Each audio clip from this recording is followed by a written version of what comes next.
Bienvenue dans le bas de bureau. Aujourd'hui, on reparle de ma batterie bank Maus Costaud et donc c'est la deuxième vidéo sur la gestion de l'énergie.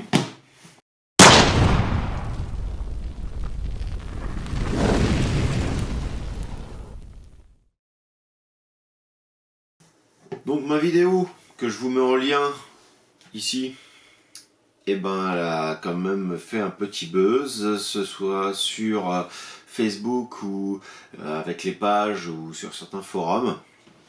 Donc je parlais un petit peu de la gestion de l'alimentation électrique en général pour l'armement, mais aussi pour le reste, que ce soit les radios ou quoi, en airsoft par exemple. Je pense surtout à l'airsoft parce que vous allez voir, il y a quelques spécificités bien utiles en airsoft. Donc cette batterie bank, c'est une 100 000 mAh, donc c'est une grosse. On peut démarrer en y ajoutant ceci, des voitures. Pourquoi à la base j'ai acheté cette batterie bank, on va y venir tout de suite. C'était pas pour démarrer les voitures, mais je voulais qu'il y ait du 12 volts en forte puissance accessible, parce que c'était pour utiliser quand je vais faire de l'airsoft pour recharger les batteries LiPo. Alors ça sert en airsoft pour tout ce qui va être réplique d'armes en fait qui fonctionne à l'électrique. Ça c'est vrai, c'est pas une réplique, mais ça peut servir aussi dans le modélisme. Ça peut servir aussi en tir, parce que vous allez voir plus loin dans une autre vidéo que je vous mettrai en lien quand elle sera faite, que je vais faire un système d'acquisition de cibles qui va fonctionner avec des batteries. Et donc il va falloir les recharger. Bref, je voulais donc pouvoir mettre du 12 volts, parce que ceci est un chargeur 12 volts, directement sans avoir besoin d'avoir une voiture à côté ou quoi que ce soit. Je trimballe tout ça dans mon sac, c'est pas si gros que ça, et ça me permet de recharger mes batteries LiPo, mais pas que. On a donc de l'USB, donc mes lampes Olight, tout ça vont être rechargées assez facilement avec mon magnète. Commencez à connaître maintenant, elles sont dans toutes mes vidéos où je parle un peu d'énergie, je suis obligé de parler de ça. Et donc je le branche et je peux recharger mes lampes. Mais voilà, comme vous le voyez ici, on a un laser, on a aussi une optique, c'est un peu de bazar autour, on voit pas bien, mais cette optique holographique fonctionne avec du CR 1, 2, 3. C'est ce qu'on utilise aussi dans cette lampe. Je vous mets la vidéo dans laquelle je parle de cette lampe toujours ici. Mais celle-ci, c'est pas une Olight, donc on recharge pas en dessous comme la Olight. Celle-ci, c'est du CR 1, 2, 3. Ici, c'est pas rechargeable. J'ai aussi en réplique d'arme une batteuse. Une batteuse, en gros, c'est une mitrailleuse, pour faire simple pour ceux qui connaissent pas. Avec une ammo box, c'est-à-dire que ce qui amène les billes, c'est du CR 1, 2, 3. Donc le CR 1, 2, 3, vu qu'il y en a deux dedans, plus toutes mes optiques, plus les lampes et ainsi de suite, j'ai pris un chargeur. Et ce chargeur fonctionne soit en USB-C, soit en mini USB. Et donc, hop, pareil, tout de suite, j'allume. Hop, et je peux recharger mes CR 1, 2, 3 si je suis en panne à un moment donné ou quoi, je me débrouille avec ça. Voilà. Et donc mes lampes, mes organes de visée, tout ça, c'est chargé. Ça, une fois que c'est vide, ou en remplacement même de ça, j'ai un panneau solaire, ici, qui fait 60 watts. Le bon, je vous le remonte, je ne l'avais pas déplié, beaucoup je crois. Mais c'est un grand panneau solaire. Donc 60 watts, c'est quand même vachement puissant. Ce qui nous permet vraiment de recharger assez facilement. Ici, on a plusieurs sorties, dont une sortie intéressante en cylindrique comme ça, mal.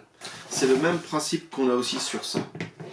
Donc lui, pour le recharger, on utilise le câble qui est fourni avec, qui est normalement prévu pour recharger sur l'allume-cigare de la voiture. Donc soit on recharge si on roule en voiture, soit on met ici le femelle allume-cigare et on vient le plugger directement sur le panneau solaire. Et là, on a 60 watts de 12 volts qui vient recharger notre batterie bank. Et ensuite, avec cette batterie bank que l'on recharge en 12 volts, soit avec sa voiture, soit avec autre chose, on a une sortie ici, qui va être compatible avec plein de choses. On a des adaptateurs, on a un mal-mal qui vient. On a un câble mal-mal qui vient avec ici. Et derrière, on a tous nos petits embouts qui vont venir pour recharger plein de choses. Recharger plein de choses. Comme ici, j'ai mes radios. J'ai pour un Baofeng et j'ai pour un Midland. J'utilise le Midland parce que c'est quand même pas mal en 446. C'est assez facile, on allume, ça marche tout de suite. On se dit canal 4, c'est canal 4. On se pose pas de questions à avoir des fréquences. Surtout que le Midland, bon, on m'a dit qu'on pouvait le débrider à 5 watts au lieu de 0,5. Ce qui nous permet de régler nos fréquences avec l'ordinateur aussi, si on veut des fréquences un peu plus spécifiques. Bref, c'est quand même pas mal. Mais ça a besoin d'être rechargé. Pareil pour le Baofeng, il faut le recharger. Et ben, avec ça, vu qu'on a une sortie paramétrable, 12 volts, 10 volts, 19 volts, plus après les sorties standards, je vais pouvoir le brancher. Et là, je recharge mon Toki. Même chose pour le Baofeng. Je ne sais pas si on voit la lampe s'allumer ici, mais le petit truc rouge est allumé, c'est en train de charger. Donc voilà, c'est quand même pas mal. On a toujours ça, donc cette sortie, et ici donc mon fameux chargeur qui a justement une entrée similaire, ou presque. Ça va pas rentrer directement, je vais donc me servir des adaptateurs, ici, c'est le blanc. L'adaptateur, lui, rentre bien dedans, il va bien venir se mettre là, et quand je vais mettre, hop, et là, je peux recharger mes accus, que ce soit lipo ou non lipo même, hein, j'ai envie de dire, je peux recharger et je suis complètement autonome, j'ai pas de voiture, vous êtes sur un terrain où il n'y a pas de courant, en airsoft, en modélisme ou n'importe quoi, vous n'êtes pas obligé d'avoir votre voiture à côté, des fois on peut pas, c'est du CQB, et on est autonome. Et cet accu là, on le recharge en solaire. Savoir quand même que ça, je le débranche, mais je peux aussi le brancher, si j'ai beaucoup de soleil cette journée-là, je ne tape pas dans ma batterie bank, je peux directement le mettre. Bon là forcément en intérieur on ne va pas avoir assez de puissance, mais on peut le mettre. Il y a une deuxième sortie qui elle est en USB, où je peux recharger autre chose dessus. Mais là je peux recharger en direct avec le soleil mes accus. Même chose pour les Toki, même chose pour les lampes, et ainsi de suite. 60 watts ça commence à dépoter quand même, hein, sérieusement. Vous allez me dire, et si c'est la nuit? Bah si c'est la nuit, comme je vous me présentais dans l'autre vidéo, j'ai pépère, donc je mets du bois dedans. Je mets du bois dedans et il produit du courant en même temps qu'il me chauffe ma gamelle. Donc pareil, même chose. On peut aussi directement recharger nos batteries de radio, de CR123, de n'importe quoi. Mais vous allez me dire, lui par exemple, c'est une batterie bank. Là, il est rechargé, comme je disais la dernière fois. Pourtant, je l'ai eu, il restait un picot seulement d'éclairage.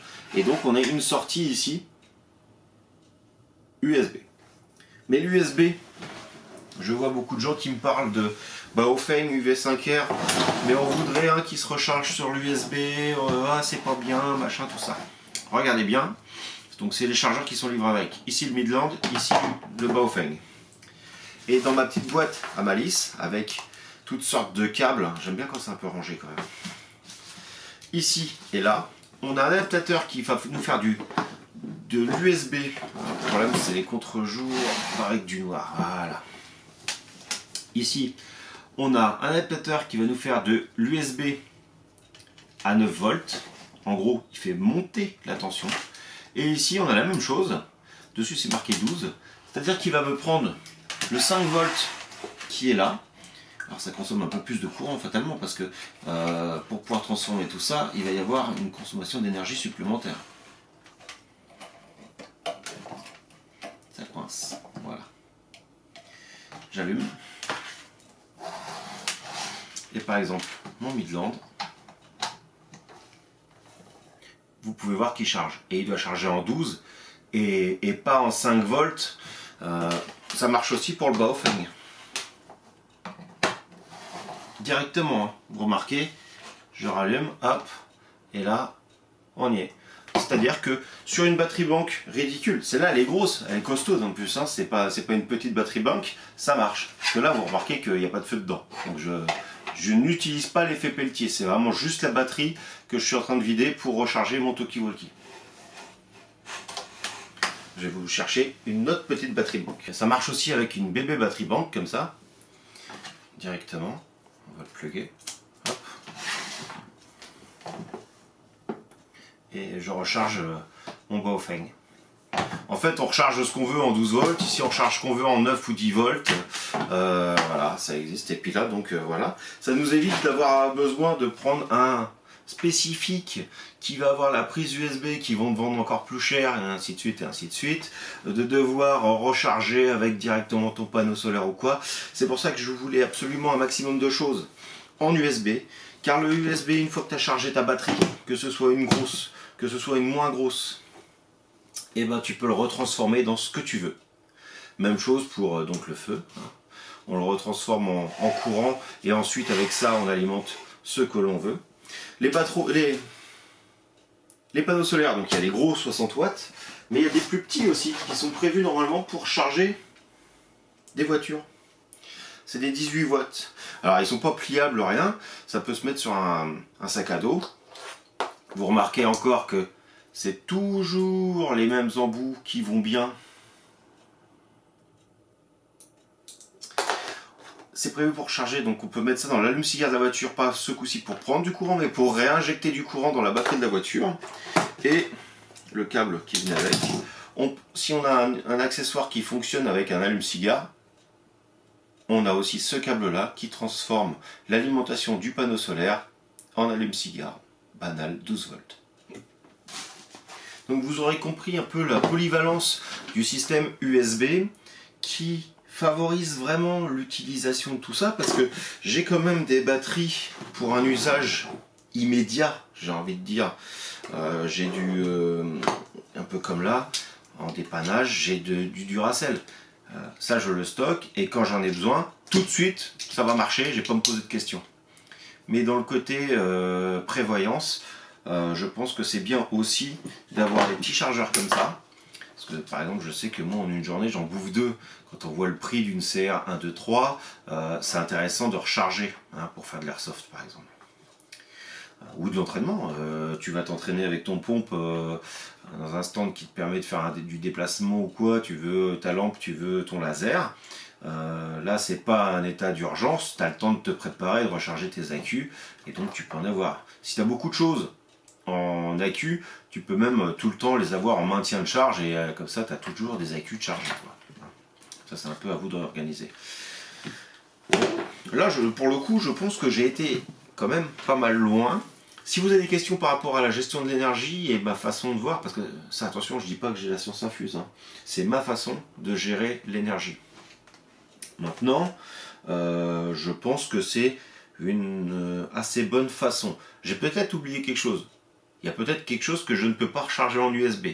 Je vous laisse mettre dans les commentaires, si je répondrai de toute manière, hein, plus ou moins rapidement, certes, mais je vous laisse mettre dans les commentaires si vous avez une idée ou une question de choses que l'on peut ou pas recharger en USB, et j'essaierai de trouver une solution ou de vous donner la réponse.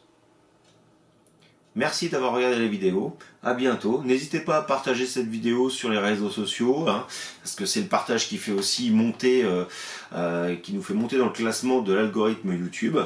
Donc à bientôt pour de nouvelles vidéos.